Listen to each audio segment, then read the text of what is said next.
सोचिए, अगर आप सिर्फ एक नैनोसेकंड के लिए ब्लैक होल में चले जाएं, तो क्या होगा? एक पल जितना छोटा मगर असीमित विनाशकारी। क्या आप जिंदा बच पाएंगे या समय की गहराइयों में हमेशा के लिए खो जाएंगे? ब्लैक होल्स ब्रह्मांड के सबसे खतरनाक और रहस्यमयी दानव, जो समय को निगल सकते हैं और रोशनी तक को कैद कर सकते हैं। लेकिन अगर यही विनाशकारी शक्ति हमारे सौरमंडल में आ जाए तो क्या यह मुमकिन है? और अगर ऐसा हुआ तो इसका असर कितना भयानक होगा? क्या पृथ्वी बच पाएगी या हम भी इस काले दानव की अनंत गहराइयों में समा जाएंगे? आइए आज हम एक ऐसी यात्रा पर निकलते हैं जहां विज्ञान, डर और रोमांच एक साथ मिलकर इतिहास रचेंगे। सोचो, एक ऐसी जगह जहां ग्रेविटी का राज है, एक ऐसी जगह जहां समय और स्थान का मतलब ही बदल जाता है। ब्लैक होल्स वो जगह हैं जहां ग्रेविटी इतनी स्ट्रांग होती है कि कुछ भी, यहां तक कि लाइट भी इससे बच नहीं सकती। ये एक ऐसी जगह है जहां भौतिकी के नियम भी टूट जाते हैं। यहां पर समय धीमा हो जाता है और स्पेस टाइम का फैब्रिक ही मोड़ जाता है। इतनी स्ट्रांग कि कुछ भी नहीं बच सकता, लाइट भी नहीं। जब लाइट भी इससे नहीं बच सकती तो सोचो बाकी चीजों का क्या हाल होगा। ब्लैक होल्स के पास जाने का मतलब है एक ऐसी जगह पर जाना जहां से वापसी का कोई रास्ता नहीं। ये एक कॉस्मिक ट्रैप है, एक ऐसा जाल जिसमें फंसने के बाद कुछ भी बाहर नहीं आ सकता। ये है ब्लैक होल, एक कॉस्मिक ट्रैप। ये एक ऐसा ट्रैप है जो हर चीज को अपनी ओर खींच लेता है। इसके चारों ओर एक एक्रीशन डिस्क होती है जो गैस और धूल से बनी होती है। ये डिस्क ब्लैक होल के चारों ओर घूमती रहती है और धीरे धीरे इसमें समा जाती है। ये एक ऐसा दृश्य है जो हमें ब्रह्मांड की अद्भुत शक्तियों का एहसास कराता है। हम इसे डायरेक्टली नहीं देख सकते, ये अंधेरे में छुपा रहता है। ब्लैक होल्स को देखना हमारे लिए संभव नहीं है क्योंकि ये लाइट को भी निगल जाते हैं, लेकिन हम इनके प्रभावों को देख सकते हैं। जब कोई तारा या गैस ब्लैक होल के पास जाती है तो ये बहुत तेजी से घूमने लगती है और एक्स रेज जैसी ऊर्जा छोड़ती है। यही ऊर्जा हमें ब्लैक होल्स की मौजूदगी का पता देती है। लेकिन हम जानते हैं कि ये ब्रह्मांड में मौजूद है। वैज्ञानिकों ने कई ब्लैक होल्स की पहचान की है और इनके बारे में बहुत कुछ जाना है। हम जानते हैं कि ये ब्रह्मांड के हर कोने में पाए जाते हैं। कुछ ब्लैक होल्स छोटे होते हैं जबकि कुछ बहुत बड़े होते हैं, जिन्हें सुपरमैसिव ब्लैक होल्स कहा जाता है। ये सुपरमैसिव ब्लैक होल्स आकाशगंगाओं के केंद्र में पाए जाते हैं और इनका द्रव्यमान लाखों से लेकर अरबों सूर्यों के बराबर होता है। ये बनते कैसे हैं? जब बड़े बड़े स्टार्स मरते हैं तो अपने ही वजन से पिचक जाते हैं। जब एक विशाल तारा अपने जीवन के अंत में पहुंचता है तो यह सुपरनोवा के रूप में फटता है। इसके बाद तारे का कोर अपने ही गुरुत्वाकर्षण के कारण सिकुड़ जाता है और एक ब्लैक होल बन जाता है। यह प्रक्रिया बहुत ही शक्तिशाली और विस्मयकारी होती है। एक तारे का अंत एक ब्लैक होल की शुरुआत होती है। इससे स्पेस टाइम का एक ऐसा एरिया बनता है जो इतना डेंस होता है कि कॉस्मोस के फैब्रिक को ही मोड़ देता है। ब्लैक होल्स के आसपास का स्पेस टाइम इतना विकृत हो जाता है कि ये एक गहरे कुएं की तरह बन जाता है। इस कुएं में गिरने का मतलब है एक ऐसी यात्रा पर निकलना जहां से वापसी संभव नहीं है। ये एक ऐसी जगह है जहां समय और स्थान का मतलब ही बदल जाता है। जैसे कोई कॉस्मिक नाली मैटर इसके चारों ओर घूमता है, अपनी किस्मत की तरफ खींचता चला जाता है।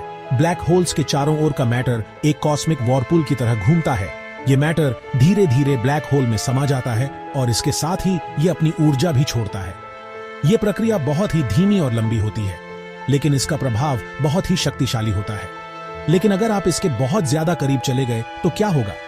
अगर कोई ऑब्जेक्ट ब्लैक होल के बहुत करीब चला जाए तो इसका क्या होगा? इसका जवाब है स्पैगेटिफिकेशन। ये एक ऐसी प्रक्रिया है जिसमें ऑब्जेक्ट्स ब्लैक होल की ग्रेविटी के कारण खींचकर लंबी और पतली हो जाती है। ये एक बहुत ही दर्दनाक और खतरनाक प्रक्रिया है जिसमें ऑब्जेक्ट्स के अणु भी टूट जाते हैं। ब्लैक होल के पर्दे के पीछे कौन से रहस्य छुपे हैं? ब्लैक होल्स के इवेंट होराइजन के पीछे क्या है? ये एक बहुत बड़ा रहस्य है। वैज्ञानिक अभी भी इस पर शोध कर रहे हैं और इसके बारे में जानने की कोशिश कर रहे हैं। क्या ब्लैक होल्स के अंदर एक नया ब्रह्मांड है? क्या ये समय यात्रा का रास्ता है? ये सवाल अभी भी अनसुलझे हैं, लेकिन एक बात तय है, ब्लैक होल्स के रहस्य हमें हमेशा आकर्षित करते रहेंगे। सोचो, आप एक ब्लैक होल के पास जा रहे हैं। पहले आपको हल्का सा पुल फील होगा, लेकिन जैसे जैसे आप करीब जाएंगे ये पुल एक जबरदस्त फोर्स बन जाएगा। आप नो रिटर्न जोन में एंटर कर चुके हैं, दी इवेंट होराइजन। इसे एक झरने की तरह समझो। एक बार अगर आप किनारे के बहुत करीब आ गए तो वापस नहीं जा सकते। पानी का खिंचाव बहुत तेज होता है। इवेंट होराइजन भी ऐसा ही है, बस आपको पानी नहीं, ग्रेविटी की पकड़ खींच रही होती है। इवेंट होराइजन क्रॉस करो और आप सिंगुलैरिटी तक पहुंचने के लिए बर्बाद हो। सिंगुलैरिटी क्या है? ये ब्लैक होल का दिल है, जहां सारा मैटर एक छोटे से पॉइंट में पिचक जाता है। यहाँ चीजें अजीब हो जाती हैं। टाइम खुद ब्लैक होल के पास अलग तरह से बिहेव करता है। ग्रेविटी सिर्फ स्पेस को नहीं, टाइम को भी मोड़ देती है। इसे टाइम डायलेशन कहते हैं। एक क्लॉक को ब्लैक होल में गिरते हुए इमेजिन करो। जैसे जैसे ये इवेंट होराइजन के करीब आती है, आपके नजरिए से क्लॉक स्लो होती दिखाई देगी। टाइम खिंच जाता है, इवेंट होराइजन पर लगभग फ्रीज हो जाता है। इसका मतलब है कि अगर आप ब्लैक होल के ट्रिप से बच गए तो आप धरती के लोगों से बहुत धीरे बूढ़े होंगे। आपके लिए कुछ घंटे उनके लिए सदियां हो सकते हैं। टाइम रिलेटिव हो जाता है, ये समझना थोड़ा मुश्किल है। अब सोचो आप सिर्फ एक नैनोसेकंड, एक सेकंड का अरबवां हिस्सा ब्लैक होल के अंदर बिताते हैं। ब्लैक होल वो रहस्यमयी जगह जहां समय और स्थान के नियम बदल जाते हैं। ये एक ऐसी जगह है जहां गुरुत्वाकर्षण इतना शक्तिशाली होता है कि कुछ भी, यहां तक कि प्रकाश भी, इससे बच नहीं सकता। आपके नजरिए से ये एक पल जैसा लगेगा, लेकिन टाइम डायलेशन की वजह से बाहर वाले के लिए ये नैनोसेकंड एक अनंत काल तक खींच सकता है। आइंस्टीन के सापेक्षता के सिद्धांत के अनुसार जब आप ब्लैक होल के करीब होते हैं तो समय आपके लिए धीमा हो जाता है। यह प्रभाव इतना तीव्र हो सकता है कि एक नैनोसेकंड आपके लिए एक पल की तरह महसूस हो, जबकि बाहरी पर्यवेक्षकों के लिए यह अनंत काल तक खींच सकता है। आप ब्रह्मांड को एक अकल्पनीय गति से बूढ़ा होते और विकसित होते हुए देखेंगे। सितारे अपनी पूरी जीवन यात्रा को कुछ ही क्षणों में पूरा कर लेंगे। गैलेक्सीज आपस में टकराएंगी और मिल जाएंगी, और आप यह सब अपनी आंखों के सामने घटित होते देखेंगे। यह एक ऐसा अनुभव होगा जिसे शब्दों में बयां करना मुश्किल है। आपके नजरिए से गैलेक्सीज टकराएंगी और स्टार्स पलक झपकते ही पैदा होंगे और मर जाएंगे। यह सब कुछ इतनी तेजी से होगा कि आप इसे समझ भी नहीं पाएंगे। यह एक ऐसा दृश्य होगा जो आपने पहले कभी नहीं देखा होगा। सितारे नेबुला में जन्म लेंगे, सुपरनोवा में विस्फोट करेंगे और गैलेक्सीज एक दूसरे से टकराएंगी। लेकिन याद रखें, आप ये एक्सपीरियंस शेयर नहीं कर सकते। ब्लैक होल के अंदर का समय और स्थान का यह विचित्र अनुभव केवल आपका होगा। आप इसे किसी और के साथ साझा नहीं कर पाएंगे, क्योंकि ब्लैक होल से कोई भी जानकारी बाहर नहीं आ सकती, लाइट भी नहीं। यह एक ऐसी जगह है जहां से कुछ भी वापस नहीं आ सकता, यहां तक कि प्रकाश भी नहीं। इसलिए आपका यह अनुभव केवल आपका ही रहेगा। तो आपका नैनोसेकंड एडवेंचर आपका ही सीक्रेट रहेगा, ब्लैक होल की खाई में खोया हुआ। यह एक ऐसा रहस्य होगा जिसे आप अपने साथ ले जाएंगे। ब्लैक होल के अंदर बिताया गया यह नैनोसेकंड आपके जीवन का सबसे अनोखा और रहस्यमयी अनुभव होगा। ब्लैक होल्स ब्रह्मांड के सबसे रहस्यमयी और शक्तिशाली वस्तुएं कई प्रकार के होते हैं। इनकी तुलना करना एक दिलचस्प और जटिल कार्य है, क्योंकि हर प्रकार का ब्लैक होल अपने आप में अनोखा होता है। सभी ब्लैक होल्स एक जैसे नहीं होते, वे अपने आकार, द्रव्यमान और उत्पत्ति के आधार पर भिन्न होते हैं। आइए हम इनकी विभिन्न श्रेणियों पर एक नजर डालें। स्टेलर मास ब्लैक होल्स होते हैं जो टूटे हुए स्टार्स से बनते हैं। जब एक विशाल तारा अपने जीवन के अंत में सुपरनोवा विस्फोट करता है तो उसका कोर एक ब्लैक होल में बदल सकता है। ये छोटे होते हैं, शायद हमारे सूरज के मास से कुछ गुना ज्यादा। इनका द्रव्यमान आमतौर पर 5 से 20 सौर द्रव्यमान के बीच होता है। ये ब्लैक होल्स ब्रह्मांड में सबसे आम प्रकार के ब्लैक होल्स हैं। फिर सुपरमैसिव ब्लैक होल्स होते हैं जो हमारे सूरज के मास से लाखों या अरबों गुना ज्यादा होते हैं। ये विशाल ब्लैक होल्स गैलेक्सीज के केंद्र में पाए जाते हैं और इनका द्रव्यमान लाखों से लेकर अरबों सौर द्रव्यमान तक हो सकता है। ये डनाव गैलेक्सीज के सेंटर में छुपे रहते हैं, हमारी मिल्की वे सहित। हमारी आकाशगंगा के केंद्र में स्थित सुपरमैसिव ब्लैक होल को सैजिटेरियस ए कहा जाता है।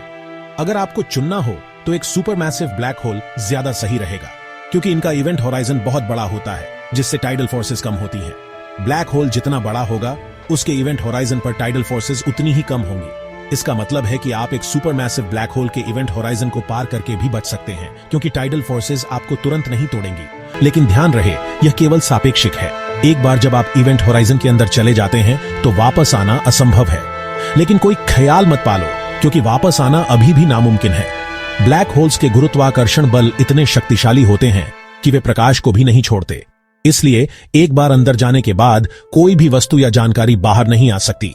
इसके अलावा इंटरमीडिएट मास ब्लैक होल्स भी होते हैं, जिनका द्रव्यमान सैकड़ों से हजारों सौर द्रव्यमान के बीच होता है। ये ब्लैक होल्स स्टार क्लस्टर्स में पाए जा सकते हैं और इनकी उत्पत्ति के बारे में अभी भी बहुत कुछ जानना बाकी है। और अंत में प्राइमोर्डियल ब्लैक होल्स होते हैं जो ब्रह्मांड के प्रारंभिक समय में बने थे। ये ब्लैक होल्स बहुत छोटे हो सकते हैं और इनका द्रव्यमान एक पर्वत के बराबर हो सकता है। इनकी उत्पत्ति और अस्तित्व के बारे में वैज्ञानिकों के बीच अभी भी बहस जारी है। इस प्रकार ब्लैक होल्स के विभिन्न प्रकारों की तुलना करना हमें ब्रह्मांड की जटिलताओं और रहस्यों को समझने में मदद करता है। हर प्रकार का ब्लैक होल अपने आप में अनोखा और महत्वपूर्ण है, और इनकी खोज हमें ब्रह्मांड के गहरे रहस्यों के करीब ले जाती है। एक बार ब्लैक होल के अंदर आप फंस गए, कोई वापसी नहीं है। एस्केप वेलोसिटी आजाद होने के लिए जरूरी स्पीड लाइट की स्पीड से भी ज्यादा है, और कुछ भी लाइट से तेज नहीं चलता, कम से कम हमें तो नहीं पता। ये एक बेहद तेज करंट के खिलाफ तैरने जैसा है, जो असंभव है। आप कितने भी ताकतवर क्यों ना हो, करंट हमेशा जीतेगा, हर बार। तो सोचने में मजेदार होने के बावजूद ब्लैक होल में जाना एक तरफा टिकट है, वापसी का कोई रास्ता नहीं। ब्लैक होल्स ब्रह्मांड के सबसे दिलचस्प रहस्यों में से एक हैं। क्या हम कभी इनके सीक्रेट्स खोल पाएंगे? शायद एक दिन भविष्य में हमारे पास इन्हें करीब से पढ़ने की टेक्नोलॉजी होगी। इवेंट होराइजन के पार प्रोब्स भेजने का सोचो, ग्रेविटी से कुचले जाने से पहले डेटा वापस भेजते हुए। क्या हम ब्लैक होल्स की एनर्जी का इस्तेमाल कर सकते हैं? क्या हम इन्हें दूसरे डायमेंशंस या टाइम ट्रैवल के पोर्टल्स की तरह इस्तेमाल कर सकते हैं? अभी के लिए ये सवाल साइंस फिक्शन में ही हैं, लेकिन जैसे जैसे हम कॉस्मोस एक्सप्लोर करते रहेंगे, कौन जाने हम क्या क्या अजूबे खोजेंगे। अगर आपको यह वीडियो पसंद आया हो तो इसे लाइक जरूर करें, अपने दोस्तों के साथ शेयर करें और हमारे चैनल स्टोरी जीनी को सब्सक्राइब करना ना भूलें, ताकि आप कोई भी नया एडवेंचर मिस न करें। मिलते हैं अगले वीडियो में, तब तक के लिए खुश रहिए, एक्सप्लोर करते रहिए।